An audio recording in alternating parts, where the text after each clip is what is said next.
మనకు అంతు లేదు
శివరామయ్య గారు చూసి బాధపడతదేవి దోషం చేయడా చూడదేవి ఏదో మంచిని చూసుకుని కొన్ని పరీక్షిస్తున్నాం దర్శిద్దాం అందరినీ కూడా మన సంతానం అందితేమో అలాగే రాదా నువ్వు అంతమంది మన పూజ అలాగే రాదా అని చెప్పేట్టు ఉండగానే అంతలోనే ఎవరు చూస్తూ ఉన్నారయ్యా ఆ యొక్క శ్రీనివాసుడు చూసి ఈ విధంగా వస్తూ ఉన్నాడు చూసావా నాయన రామ రామ జయ రామ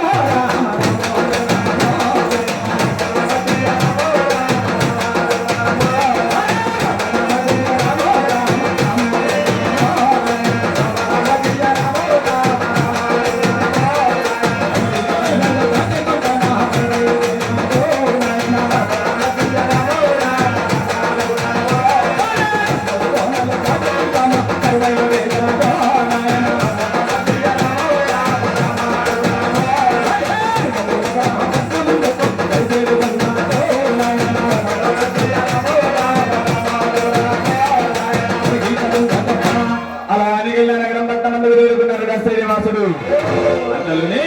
అరికెళ్ళ నగరంలో నిద్రిస్తున్నటువంటి స్వప్నమని కనిపించాయా ఎవరు మా మేనత్తమ్మోడు నీ మేనత్తమ్మోడు కనిపించాడా నీ మేనత్తమ్మోడు ఎలా ఉంటారా అసలు మా మేనత్తమ్మోడే చెప్తుంటాడు కూడా ఎంత అందగారా ఇదిగో ముఖం ఎత్తికెళ్ళా మన ఎవరు రాని వెళ్తాడో పుస్తకాలు ముఖం చూడయ్యా ఎవరు మైకోట పైకు ఫోన్ ఎత్తి చూస్తున్నాడు ఫోన్ ఎత్తే చూసేవాడా ఆయన మొక్కలు ఇప్పుడు చూసినాడా ఏమో మరి నలుగురు థర్డ్ డబ్బా మొక్కలు పుట్టాడు అసలు మా మేనత్వ మొగుడంటే అసలు ఎట్టుంటారో కూడా అసలు మా మేనత్వ మొగుడంటే అసలు ఎట్టుంటారో కూడా కూడా ఎట్లా ఉంటాడు మా మేనత్వ మొగుడు ఉండొచ్చే ఉంటాడు ఇక్కడ చూడాలి కదా వచ్చింది నువ్వు నాయన రంగమదేవికి మీ మేనత్తమ్ముడు కనిపించలేదయ్యా మరి ఎవరు కనిపించారయ్యా మీ మేనత్వ మొగుడు ఎలా పడ్డాడేంటి కూడా ముందు కథలోకి ఆ యొక్క శ్రీనివాసుడు కనిపించి అమ్మా రంగమ్మ ఘోరాది ఘోరంగా దుఃఖపోవుచున్నావు ఏమిటమ్మా ఆ మాట్లాడినటువంటి రంగమ్మదేవి నాయన శ్రీనివాస ఎక్కను అశ్వాలకు తరుగుతున్నాను నీకు సంతానం లేక బాధపడుతున్నారయ్యా మాటలు విన్న శ్రీనివాసుడు చూడమ్మా రంగమ్మ సంతానం లేక బాధపడుతున్నానన్నావే నేను కనుక నీకు సంతానం ఇస్తే నాకు ఎలాంటి వృక్కుల బుడుకులు చెల్లిస్తావమ్మా అన్నాడట ఆ మాటలు విన్నటువంటి రంగమ్మదేవి ఆయన శ్రీనివాస నీ యొక్క నాన్న కనుక నాకు సంతానం కలిగితే నాయనా శ్రీనివాస అయ్యో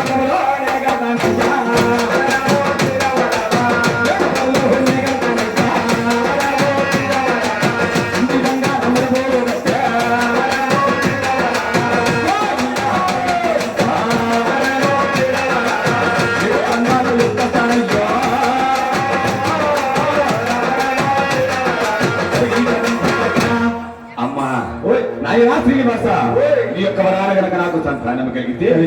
7 ప్రభులు కట్టుకొని వెండి బంగారం ముడుపులు కట్టుకొని నీ దేవస్థానానికి వస్తాను నాయన అన్నట. ఆ మాటలు విన్న శ్రీనివాసుడు అమ్మా రంగమ్మ వెండి బంగారం ముడుపులు కట్టేవారు నాకు చాలా మంది ఉన్నారు. అయినా కానీ గోవిందా గోవిందా అంటూ నా సన్నిధికి వస్తే రంగమ్మ నాకు మురిగేదేమిటమ్మా అన్నాడట. ఆ మాటలు విన్నటువంటి రంగమదేవి శ్రీనివాస 7 ప్రభులు కడితే చాలా పట్టున్నావు కాబట్టి నీ యొక్క వరాన కనుక నాకు సంతానం కలిగితే నాయనా శ్రీనివాస అయ్యనో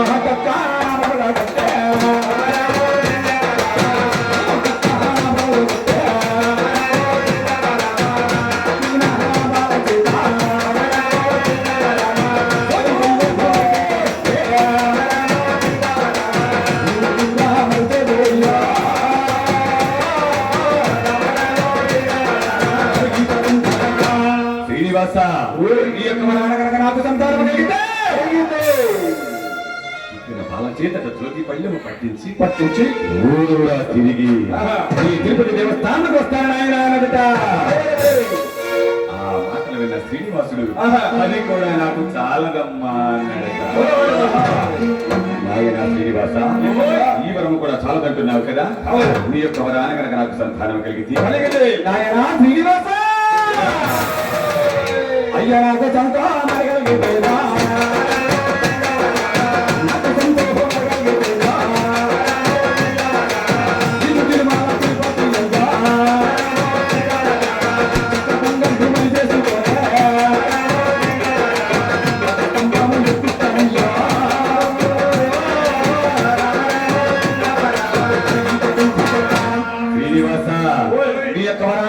సంతానం కలిగితే తిరుపతి దేవస్థానం నందు ధ్వజస్తంభం ఎత్తిస్తారని ఆయన అన్నదట. ఆ మాటలు విన్న శ్రీనివాసుడు అది కూడా నాకు చాలా గమ్మా అన్నాడట. ఆయన శ్రీనివాస ఎన్ని ముడుకులు ఉడికినా ఎన్ని ముడుకులు కట్టినా నాకు చాలదు కాబట్టి ఇదే నా ఆఖరి ముడుకు. శ్రీనివాస నీ యొక్క వరాన కనుక నాకు సంతానం కలిగితే నాయనా శ్రీనివాస అయ్యా నాకు సంతానం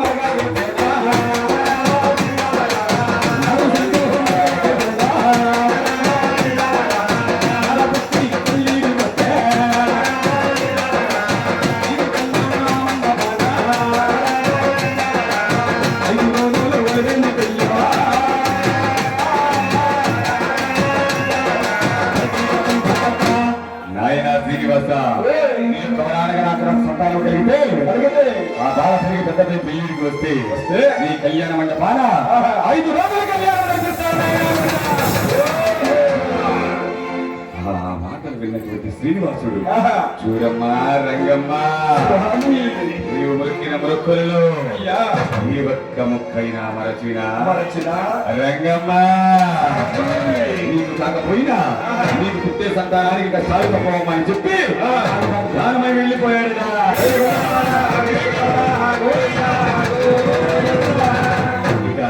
రంగమదేవి తన భర్త గారి వద్దకు వెళ్ళేమంటున్నదయ్యా.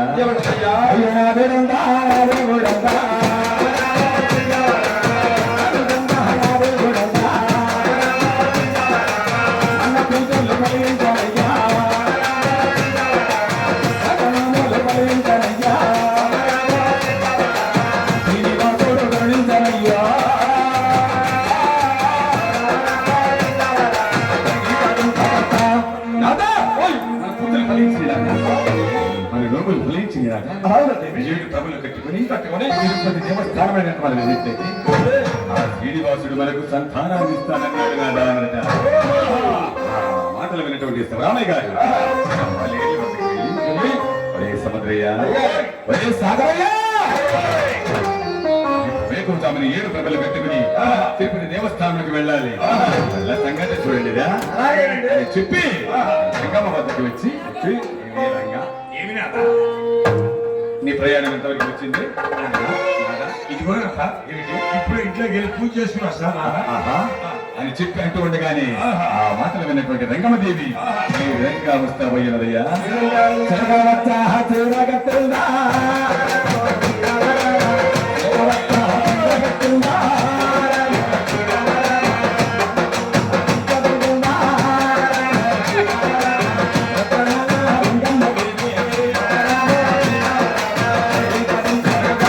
అలా చిలకపచ్చ చీర కట్టి శనగపూల నదికి తిరిగి వస్తావయ్యి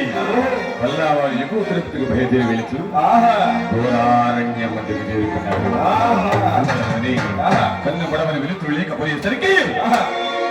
రతనాల రంగమ్మదేవి అత్తగారి వద్దకు వచ్చి నాదా దేవి ప్రాణేశ్వర ఇంత అర్ధరాత్రి వేళ ప్రయాణం అంత మంచిది కాదు పళ్ళు ఇక్కడ విడుచుకొని ఇచ్చిన పళ్ళు పలహారంలో వదుపుకొని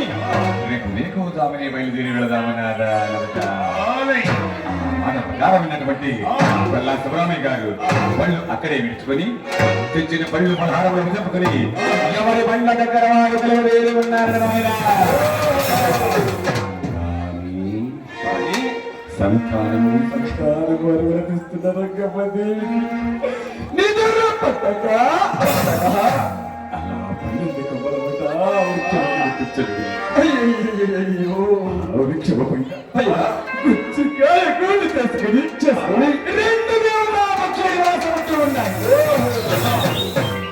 ఆ పిల్లల నేతలకి దేవుళ్ళకి వెళ్ళినటువంటి దేవతా పక్షులు రాక అయ్యేసరికి అందరూ రామచంద్ర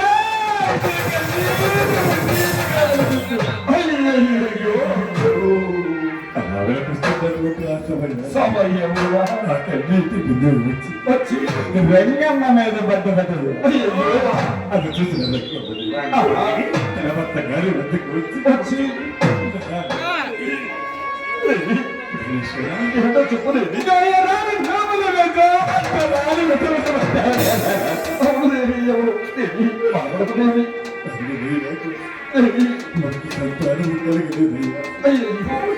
చూడయ్యా కూడా పిల్ల పాపలతో పక్షి పిల్లలు తీసుకుని వచ్చి నా చేతికి నా దాని ఆ మాటలు విన్నటువంటి స్వామి గారు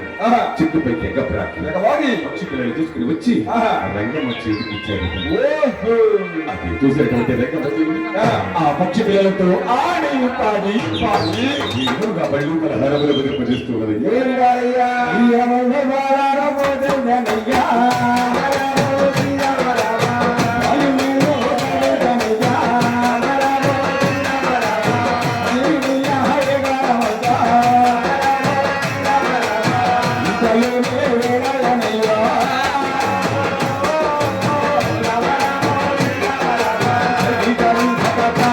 ఇంతలోని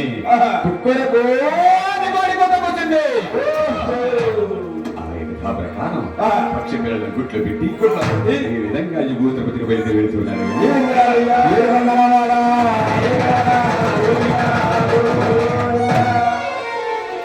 మన్ను తిన్న బాలుడు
వంటలు తిన్న బాగా